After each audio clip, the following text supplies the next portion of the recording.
जो घटना घटी जाऊँची राज्य रे एभली जिनस राजनैतिक हिंसा निर्वाचन सरीगला जे जार निर्वाचित थे जे जार विधायक हेले किए पराजित हेले ये समस्त घटना पर भोट पर पुणी जो राजनैतिक हिंसाटा काली गंजाम भी सेमती अन्य जगह सबू जगार ये घटना घटुची राजनैतिक हिंसाटा बढ़ी जाऊे यहाँ दुर्भाग्यजनक कथा आपणकर व्यक्तिगत आक्रोश को आपण राजनैतिक स्तर रे ताकू बाकयुद्ध करंतु कथारे कटाकटी हुअन्तु हाथ उठेकरी किए क्या आक्रमण करिवो सेमति अतीत लिकु साहू ऊपर आक्रमण होता जाजपुर रे ये भी द्वितीय ये भी से भली गोटे घटना घटीगला जड़े पूर्वतन विधायक से हारीगले बोली कौन एरिया को जीवे जीवे तेणु आपण मैंने जी भी हो देखो से जो फोटो राजनीति चली ये फोटो प्रणव माने प्रणव बलवदारा सहित फोटो से प्रकाश पाउची लिकु साहू सहित से बीजेपी गामुछा पकई फोटो भी प्रकाश पाउची तेणु से जी जार समर्थक हो अपराधी अपराधी अपराधी कौन दल न थाए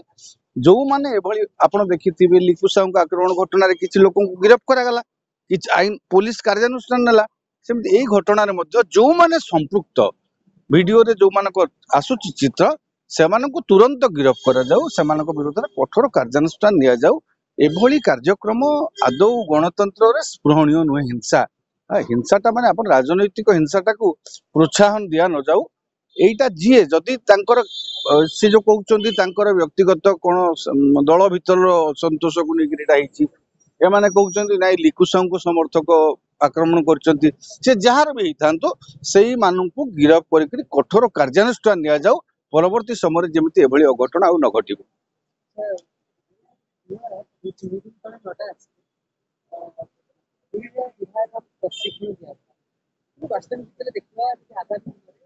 नवीन घटना देखिए बीजेपी विधायक से लोगों पाखे पहुंचवा लोक सेवा करवा आज मोटा आसी देखो भारतीय जनता पार्टी सरकार एठी नुआ तांकर अनेक विधायक नवागत तेणु से भी तालीम आवश्यकता विधानसभा भीतर मध्य तालीम दि जाइथिला आ दलीय दृष्टि केमिति तुमर रणनीति रहिबो तुमे केमिति काम करिवो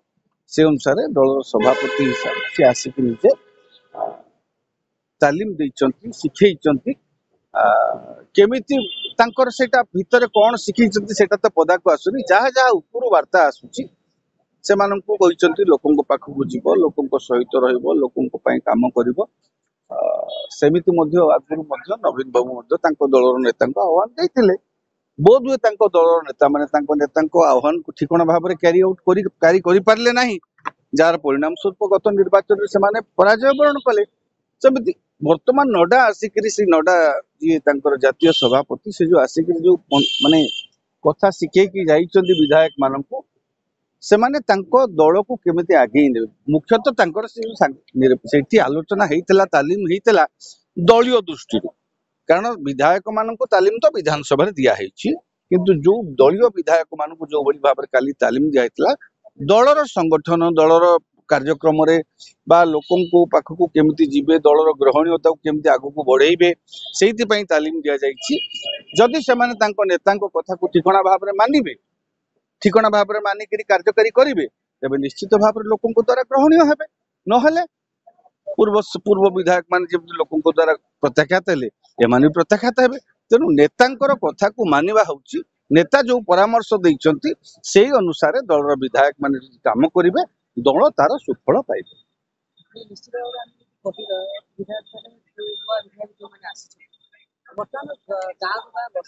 दस मास सरकार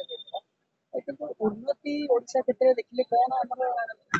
चिंता कर लोक बहुत अशांति अच्छा बीजेपी भावुंट नहीं सोशल मीडिया रे जहाँ भाइराल होची ताहा सब लोकंकर मत बोली आमे भाबिबाटा भी उचित नुहे लोक मानक भितर गोटे जदि असंतोष आसीची बोली कहउचंती से असंतोषटा को केमिति प्रशमित करा जाई परिबो विधायक माने दल मत निर्विशेष निज निज अंचल कौन कौन समस्या रही लोकों पाखक जाकि जोटा कि नडा भी कहते गतकाली दल विधायक मान परदिन जे लोकों पाखक जाओ लोकों समस्या भितर रुह तेबे जाकि ग्रहणीय हम गोष्ठी गोष्ठी बद मातनी हाँ एठी गोष्ठी विवाद न करी लोकंक पाखକୁ ଯାଅ ସେମିତି ଯଦି ଲୋକଙ୍କ ଭିତରେ ଅସନ୍ତୋଷ ରହିଛି ବୋଲି ଆପଣ ମାନେ କହୁଛନ୍ତି ତେବେ ଲୋକଙ୍କର କଣ ଅସନ୍ତୋଷ ରହିଛି କାହିଁକି ସରକାର ଆଗେଇ ମାନେ କ୍ରିୟାଶୀଳ ହେଇପାରୁନାହାନ୍ତି କଣ କଲେ ଅଧିକ କ୍ରିୟାଶୀଳ ହେଇପାରିବ ସେଇଟା ସରକାର ଚିନ୍ତା କରିବା ଦରକାର ଦଳର ନେତା ମାନେ ଚିନ୍ତା କରିକି ତାଙ୍କ ଦଳର ବିଧାୟକ ମାନଙ୍କୁ ସେତିକି କହିବା ବି ଦରକାର କେବଳ ସରକାର ଚାହିଁଲେ ସରକାର କ୍ରିୟାଶୀଳ ହେବେନି ତାକୁ କ୍ରିୟାଶୀଳ କରିବାର ଦାୟିତ୍ୱ ମଧ୍ୟ ବିରୋଧୀ ଦଳର ରହିଛି ବିରୋଧୀ ଦଳ ମଧ୍ୟ ଠିକଣା ସମୟରେ ସରକାରଙ୍କର ଯଦି ଦୋଷ ତ୍ରୁଟି କିଛି ରହିଲା କିଛି ଲୋକଙ୍କର ସମସ୍ୟା ରହିଲା ତାକୁ ଯଦି ଠିକଣା ସମୟରେ ସରକାରଙ୍କ ପାଖରେ ଉପସ୍ଥାପିତ କରିପାରିବେ ତେବେ ନିହାତି ଭାବରେ ସରକାର ଅଧିକ କ୍ରିୟାଶୀଳ ହେବେ ଲୋକଙ୍କର ସମସ୍ୟା ସମାଧାନ ହେଇପାରିବ